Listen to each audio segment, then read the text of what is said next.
अस्सलाम वालेकुम, आप सभी का इस्तकबाल है। आप देख रहे हैं प्रोग्राम स्पेशल रिपोर्ट। आपका मेज़बान मीर लाल हांजुरी हाजिर खिदमत।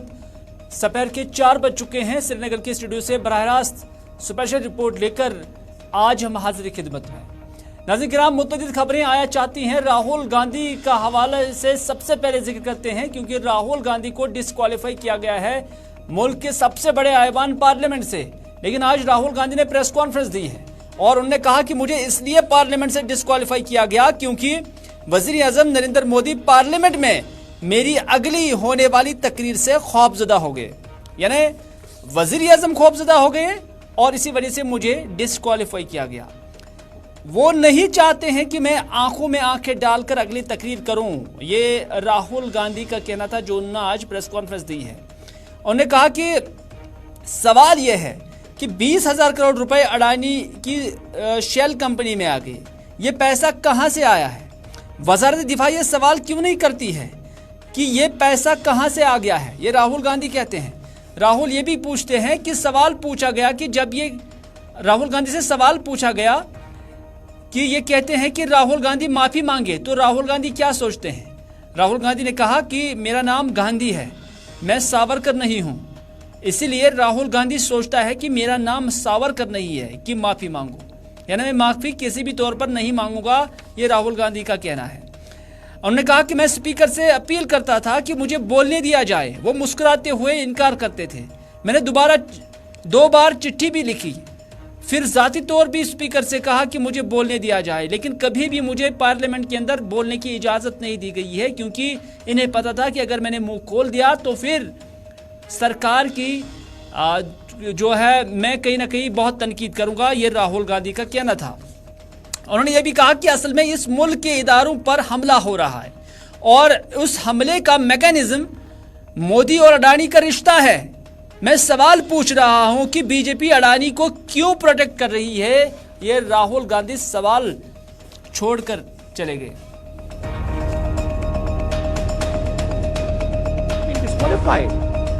I've been disqualified because the Prime Minister is scared of my next speech. He's scared of the next speech that is going to come on Adani, right? I've seen it in his eyes. So he's terrified of the next speech that is going to come, and they don't want that speech to be in Parliament. That's the issue. That is why first the distraction, now the disqualification. Please don't be confused about this matter.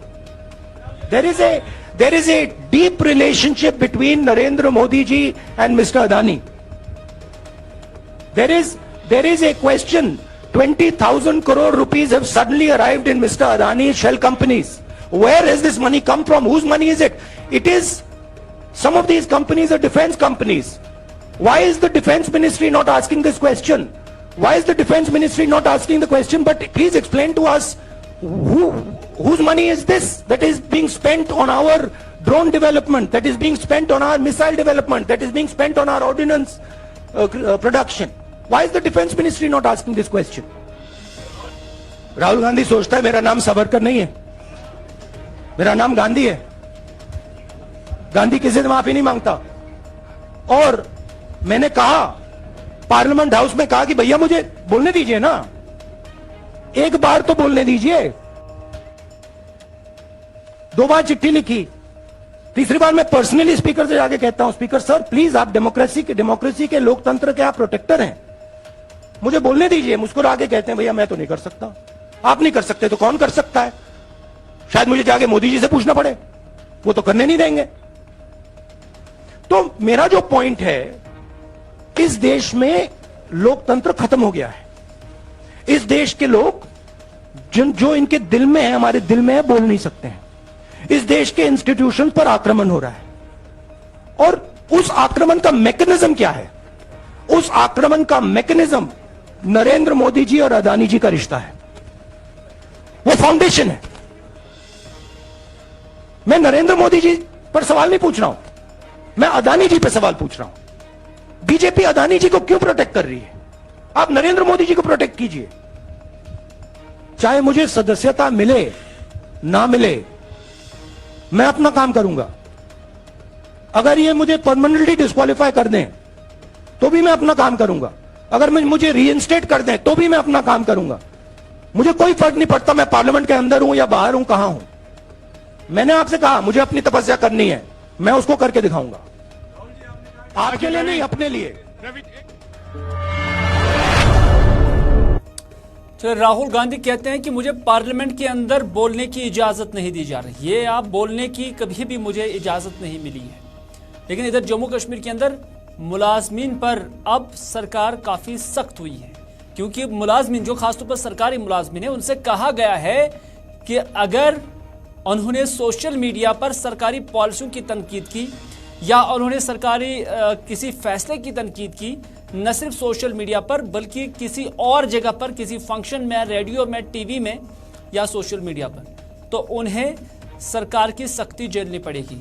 यानी सरकार की सख्ती इस तरह होगी कि या तो इनकी सैलरी डिडक्ट की जाएगी या उन्हें फिर नौकरियों से भी बर्खास्त किया जा सकता है। इस तरह का फैसला अब सरकार की जानब से आ गया है। राहुल गांधी उधर कहते हैं कि हमें यहाँ आज़ादी नहीं है, इधर अब मुलाजमीन के लिए भी ऐसी चीज़ आ गई कि अब इन्हें अगर कोई फेसबुक का पेज हो या कोई भी अकाउंट हो सोशल मीडिया का जिन्होंने सरकार की पॉलिसियों की तनकीद की होगी, अगर फिर किसी मुलाजिम ने उसे लाइक किया होगा या सब्सक्राइबर होगा तो उन्हें ये सख्ती झेलनी पड़ेगी। और इसी पर मोहम्मद यूसुफ तारिगामी ने भी अपना रिएक्शन दे दिया। तारिगामी ने कहा कि अगर सरकार एक मुलाजिम से ये कहे कि वो अपने जमहूरी हकूक से डिप्राइव हो जाए तो ये गैर आईनी बात है, किसी भी सूरत में एक काबिल कबूल ये नहीं है। अभी भी हमारे मुल्क में आईन है और आईनी हकूक हर किसी को है और नाइंसाफियों के खिलाफ आवाज उठाने का हक भी हर किसी को है। यानी तारिगामी कहते हैं कि आईन ने, मुल्क के आईन ने मुलाजमीन को अपने हकूक दिए हैं, इजहार राय की उन्हें हकूक दिए हैं, तो फिर एक लेफ्टिनेंट गवर्नर के फैसले के बाद क्या एक मुलाजिम, एक सरकारी मुलाजिम अपने ये सारे हकूक छोड़ देगा? ये तारिगामी का सवाल था। अगर सरकार ये कहे एक मुलाजिम से कि वो अपने इन हकूक से डिप्राइव हो जाए, ये गैर आईनी बात है, किसी भी सूरत में ये काबिल कबूल नहीं है।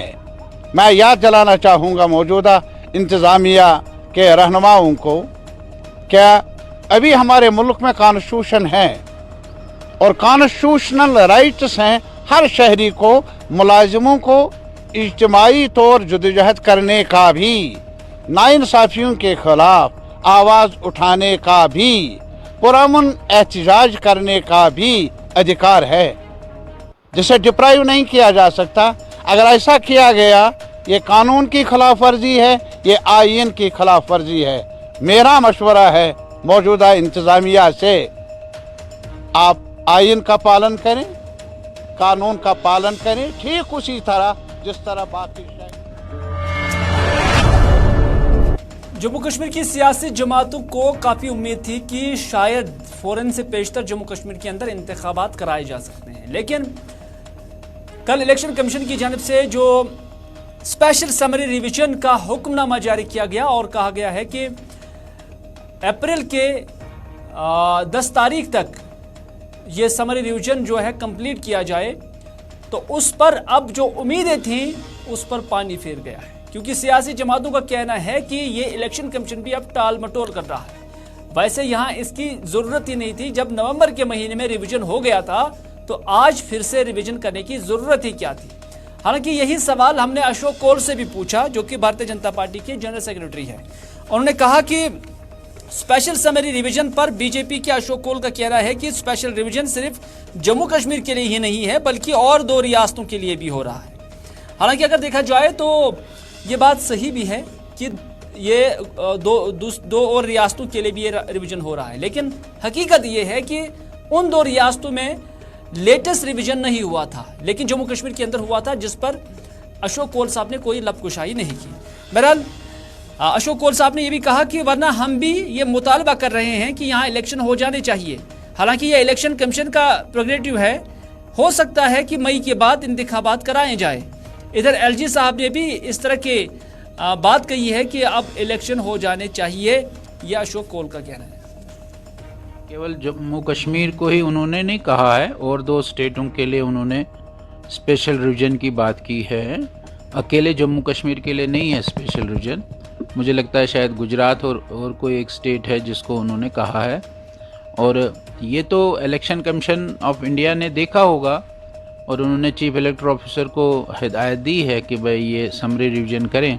कोई चीज़ इसमें कमी रह गई होगी या कोई इसमें कुछ और ऐड करने वाली बात होगी या कुछ और ठीक करने वाली बात होगी, इसमें कोई ऐसा नहीं है। ये इलेक्शन कमीशन ऑफ इंडिया का प्रेरोगेटिव है कि उन्होंने इस प्रकार का किया है। जो ये अपोजिशन पार्टीज़ कहती हैं वो तो उनका कहना ठीक है, अपोजिशन के नाते उनको अपोजिशन करनी है, वो तो कहते रहेंगे। उसमें मुझे नहीं लगता है कि कोई ऐसा कोई उसमें है। अकेले जम्मू कश्मीर के लिए उन्होंने नहीं कहा। हमने तो हमेशा कहा कि हम भी बाकी पॉलिटिकल पार्टीज़ की तरह कहते हैं कि चुनाव होना चाहिए और चुनाव का जो है वो इलेक्शन कमीशन ऑफ इंडिया ने लेना है।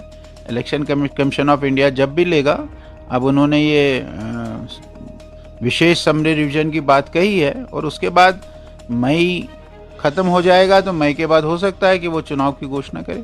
आपको लगता है कि ऐसा कुछ इलेक्शन का यहाँ पे बचने वाला? बिल्कुल। अब तो कल एलजी साहब ने भी कहा कि हम इलेक्शन के लिए तैयार हैं। यहाँ जो मिनिस्टर आए थे अठा वाले, उसने भी कहा कि जल्दी चुनाव होंगे। तो ये लगता है कि इसी साल चुनाव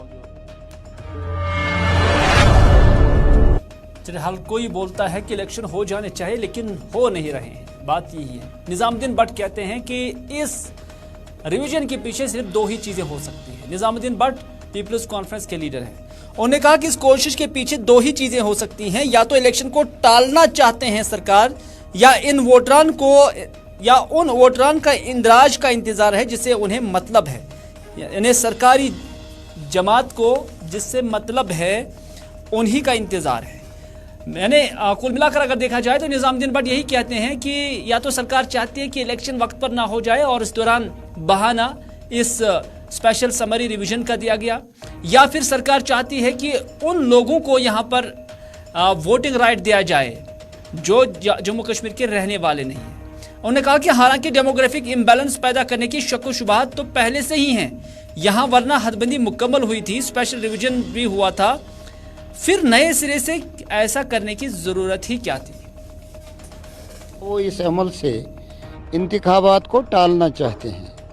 दूसरी वजह ये हो सकती है कि ऐसे कई वोटर रह गए हों जिनमें वो इंटरेस्टेड हैं, वो वोटर उन वोटरों का इंदराज हो, कहीं इम्बैलेंसेस वो अपने तरीके से ख़त्म करने की कोशिश करें, और जो यहाँ पे शकूक व शुबहात ज़ाहिर किए गए हैं पहले भी कि बाहर के वोटरों का इंदराज कराया जाएगा, फिर डेमोग्राफिक इम्बैलेंसेस क्रिएट की जाएंगी, इस तरह के शकूक मुनासिब हैं। ये कोई वो ख्याली बात नहीं है, वरना क्या बात है कि जब अमल मुकम्मल हुआ, डिलिमिटेशन से पहले मुकम्मल हुआ, डिलिमिटेशन मुकम्मल हुआ, 4 साल का उर्सा गुजर गया, असेंबली के इंतखाबात नहीं कराए जा रहे हैं, एक बड़े जमहूरी हक से हमें महरूम किया जा रहा है, कश्मीरी अवाम को मजलूम बनाया जा रहा है, महकूम बनाया जा रहा है। इस तरह से दूरियां और ज़्यादा बढ़ेंगी। ठीक है, हम महकूम हैं, मजबूर हैं, मजलूम हैं, हमारी आवाज़ सुनी नहीं जाएगी, लेकिन पीडीपी के नजमू साकिब का भी इसी तरह का रिएक्शन था। नजमू साकिब ने कहा कि नए सिरे से समरी रिवीजन न सिर्फ लोगों के साथ बल्कि जमहूरी इदारों के साथ एक मजाक है। उन्होंने कहा कि दरअसल ये एक सोची समझी साजिश के तहत जम्मू कश्मीर के लोगों को जमहूरी अमल से दूर रखा जा रहा है। उनके जहन में जम्मू कश्मीर का मुस्लिम मेजॉरिटी स्टेटस खटकता रहता है। सरकार की तरफ, भारतीय जनता पार्टी की तरफ उनका इशारा था कि दरअसल जम्मू कश्मीर को एक मुस्लिम मेजॉरिटी स्टेटस है और ये चीज़ उन्हें खटकती रहती है जिसमें बीजेपी शामिल है। ये जहनी तौर यहाँ के आवाम को नाउमीद और शिकस्त का एहसास दिलाना चाहते हैं, ये नजमू साकिब कहते हैं। ये बाय डिजाइन है कि जम्मू कश्मीर के लोगों को जमहूरियत से महरूम रखा जाए, और ये पनिशमेंट है। आप देखिए, बार बार आप एक जो इनकी खटखटकती थी दिमाग में कि Muslim majority state, only state in India, Muslim majority state जो थी, उसको पहले डाउनग्रेड किया गया यूटी में। उसके बाद उनसे अपनी नुमाइंदों का चुनने का हक जो है उनसे छीना गया। 370-35 से नए नए लॉज, नए कानून, नए फरमान जहनी तौर जम्मू कश्मीर के लोगों को ये शिकस्त खोरगी जो जहन है वो डालना चाहते हैं। जम्मू कश्मीर के लोगों को मजबूर करना चाहते हैं कि आप अब मजबूर, आप 370 भूल जाएं, 35 भूल जाएं, आप जो मसले कश्मीर का जो हल है वो भूल जाएं, आप सिर्फ इलेक्शन की बात करें, आपको उतना थका। मरकजी रेलवे वजीर अश्विनी वैष्णव आज जम्मू कश्मीर के दौरे पर बारामूला के अंदर थे और बारामूला के अंदर न सिर्फ उनने जो रेलवेज है उसका जायजा लिया बल्कि कई सारे अफसरान के साथ बातचीत भी की। उन्होंने यहाँ पर कहा है कि अगले साल तक भारतीय रेलवे को कश्मीर के साथ जोड़ा जाएगा और जम्मू और कश्मीर रेलवे लिंक कनेक्ट होने के साथ ही रेलगाड़ी को जम्मू कश्मीर के लिए चलाया जाएगा। इस तरह की अनाउंसमेंट रेलवे वजीर ने की है।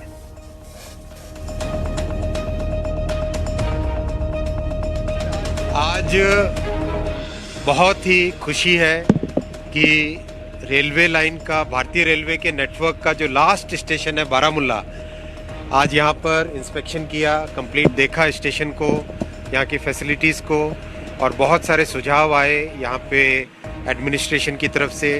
तो जो माननीय प्रधानमंत्री श्री नरेंद्र मोदी जी का जो स्वप्न है जम्मू और कश्मीर को अत्याधुनिक एकदम मॉडर्न सारी फैसिलिटीज़ मिले, उस सब का विजन आज क्लियर हुआ। बहुत सारी चीज़ों को यहाँ पे इम्प्रूव किया जाएगा, स्टेशन में और इम्प्रूवमेंट आएंगे, लाइन को डबल करने का, नए कनेक्शंस लेने का, टेलीफोन कनेक्टिविटी का, पार्सल सर्विस, अपने यहाँ पे जो सीमेंट, फर्टिलाइज़र, फार्मास्यूटिकल्स, उनको कैसे लाया जाए, प्लस यहाँ से एप्पल का एक्सपोर्ट होता है, जिप्सम का एक्सपोर्ट होता है, उन सब के लिए क्या फैसिलिटीज़ क्रिएट की जाए, वो सारे डिस्कशंस हुए। तो बहुत जल्दी अपना जम्मू से श्रीनगर का जो लिंक है वो लिंक कंप्लीट हो जाएगा, थ्रू हो जाएगा, और अगले साल तक आप देखेंगे इस एरिया में वंदे भारत भी आएगी। कुपवारा की बात भी हुई है, कुपवारा को।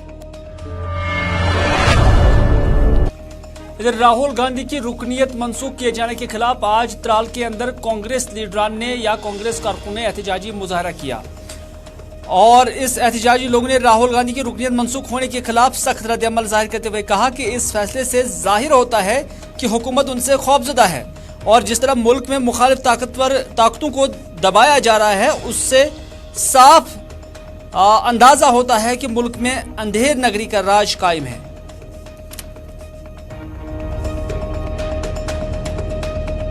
कैसी डेमोक्रेसी है ये हम अपने मोदी जी से पूछना चाहते हैं कि बीजेपी से ये कैसी डेमोक्रेसी है आपकी, जब आप आपके खिलाफ आवाजें उठाते हैं, हमारे लोगों को जेल खानों में बंद किया जाता है और महंगाई के खिलाफ हम लोग उठते हैं। जब भी कोई बात आती है बीजेपी के खिलाफ, तो बीजेपी सरकार के खिलाफ जब भी कोई बात आती है, भाई इनको जेलों में बंद करो, इनको ऐसे करो, ये करो, वो करो। पर हमारे राहुल जी ने जो कदम उठाया था उसमें हिंदू, मुस्लिम, सिख, ईसाई के साथ एक ही रवैया था राहुल जी का। तो मोदी जी को लगा, मोदी जी डर गए जब इनको लगा कि इलेक्शन होने वाले हैं, तो मोदी जी ने राहुल जी के ऊपर इल्जाम पे इल्जाम लगा के राहुल जी को अब उधर पार्लियामेंट से भी बेदखल किया गया। तो यही हम कैसी डेमोक्रेसी है, ये हमारी डेमोक्रेसी पे एक ज़र्ब है, ये दाग है एक डेमोक्रेसी पे। बीजेपी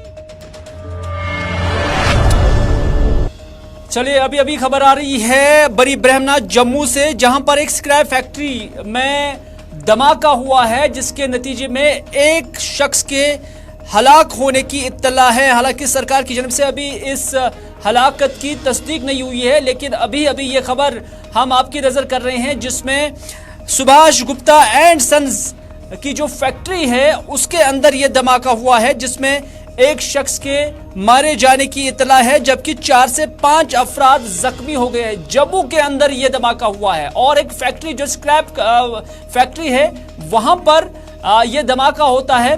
और धमाका क्या ग्रेनेड था, कुछ और था, इसकी अभी तक कोई तस्दीक नहीं हो पाई है किस वजह से यह धमाका हुआ है। लेकिन धमाके की आवाज दूर दूर तक सुनाई दी गई है, लेकिन धमाका वजह क्या है इसकी अभी तहकीकात की जा रही है। लेकिन खबर यही है कि इस स्क्रैप कंपनी जिसे सुभाष गुप्ता एंड सन्स के नाम से जाना जाता था, यहां पर यह धमाका हुआ जिसके नतीजे में एक शख्स की मौत वाक़ा हुई है, जबकि 4 से 5 अफराद यहां पर जख्मी भी हुए हैं।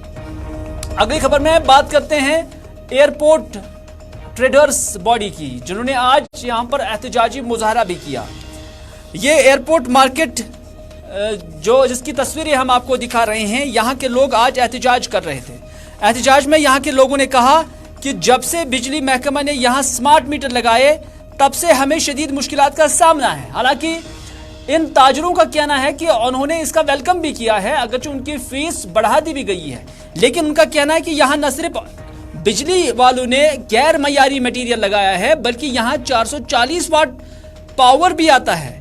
यानी 440 वोल्ट पावर आने से उनके बल्ब हो, तारे हो या जो भी अप्लायंसेस लगे हों दुकानों के अंदर, वो जल जाते हैं, वो उड़ जाते हैं, जिससे उन्हें नुकसान हो रहा है। उसके अलावा उन्होंने कहा कि ये तो स्मार्ट सिटी के अंदर यहाँ आ रहा है, लेकिन यहाँ तो काफ़ी हैजार्डस लग रहा है, काफ़ी हैफाजत लग रहा है, और ऐसा लग रहा है कि यहाँ पर जैसे कोई ग्रिड स्टेशन है, तारों को भी आप देख सकते हैं, और इस स्मार्ट सिटी के अंदर का हाल है। एयरपोर्ट के लोग यानी एयरपोर्ट के जो मार्केट के लोग हैं, दुकानदार हजरात हैं, वो क्या कुछ कहते हैं, आइए देखते हैं। 50 से 100 से हम 400, 450 पे, 1000 पे बिल पे आ गए तो वेलकम, हमने उसका भी कोई मसला नहीं किया। अब जब से इन्होंने ये कनेक्शन दे दिए, ऐसा हो रहा है कि तकरीबन किसी भी दुकानदार को अंदर 10-15 हज़ार के बल्ब लगे होते हैं, क्योंकि डेकोरेशन के लिए दुकानदार को माल है अंदर। जैसे दुकानदार सुबह आता है, एमसीबी नीचे करता है, उसको पटाखा निकल के वो नीचे गिर रहा है, क्योंकि इन्होंने ऐसे ये बोर्ड लगाए जिनसे ये कनेक्शन है ना, वो ऐसे घटिया क्वालिटी के लगाए, क्योंकि वो बिल्कुल, एक तो दुकानदार का लोड नहीं, क्योंकि हमारे पास हीटर नहीं है, कुछ भी है, मामूली बल्ब है, वो भी LED बल्ब है जिनका कोई लोड नहीं है। उसके बावजूद इन्हें इतने घटिया क्वालिटी के ये बॉक्स लगाए जो बिल्कुल ये बिल्कुल लोड बर्दाश्त नहीं कर रहे। मानना है कि वोल्टेज काफी हाई आती है सुबह। हाँ, वोल्टेज हमें 350-400 आ रहा है वोल्टेज, क्योंकि उसकी वजह से हमें यहाँ कोई लड़का स्विच डाल रहा है, वो नीचे गिर रहा है, वो उसके जब बल्बों का धमाका हो रहा है। मेहरबानी करके हमने क्या गुनाह किया। और दूसरी बात, जो तारे हमें बिल्कुल अच्छी तरीके से थे, थोड़ा आप उधर कैमरा घुमाइए, देखिए इसको क्या बनाई, दिल्ली की ओल्ड सिटी बनाई। कि हम स्मार्ट सिटी बना रहे हैं, मगर ये जो इन्होंने ये जो तारे अलग अलग इंडिविजुअली हर किसी दुकानदार का एक एक तार उन्होंने ले लिया। पहले क्या होता था, 5-6 दुकानदारों का एक केबल रहता था, उन्हीं से कनेक्ट होता था ये। और ये हैफाजत टाइप, आप देखो कितना हैफाजत टाइप लगता है। अभी हमारी अपील है कि एक तो ये जो तारे हैं ना, वो हैफाजत टाइप लग रहा है, तो यहाँ एक तो ये केबल 4-5 दुकानदारों का एक एक। तो नाज़रीन, था आज का स्पेशल रिपोर्ट। इसी के साथ दीजिए अपने मेज़बान मीर हिलाल हांजुरी को ये स्पेशल रिपोर्ट यहीं पर इख्तिताम करने की इजाज़त, इस वादे के साथ कि अगर ज़िंदगी रही तो आपसे फिर होगी मुलाकात। तब तक के लिए खुदा हाफिज़, फी अमानिल्लाह।